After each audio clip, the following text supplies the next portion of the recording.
e para colmo ora ta trata de minister abisa duidelijk kuta ele mandateer do natura autoridade na e diretor di departamento.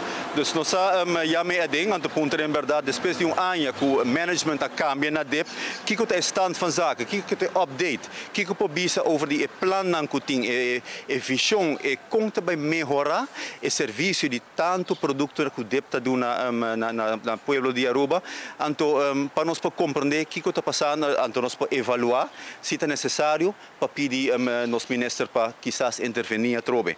Anto me tenho bisa que senhora Dirksen, que é diretor waarnemend, faz uma apresentação ampla. Ela apresenta hopi cifra over die local está passando.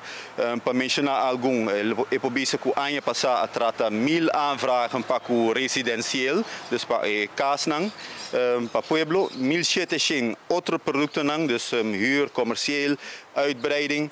Ela enfatiza mais riba petição para o residencial, dus erfpacht, verzoeken aan dat in 616 na 2023, die local 8 carta a worden mandar com caso não habida mais fijo, en uiteindelijk 70 terreno a worden doen.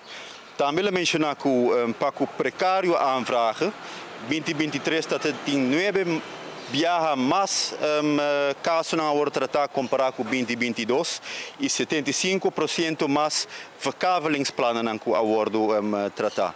Nós a palavra também com o diretor vai na pueblo e mesmo põe na cara, departamento do na cara na seu pueblo, na seu cliente não explica o que está passando dentro do departamento, o que mando está fazendo no momento aqui para melhorar o serviço do na pueblo.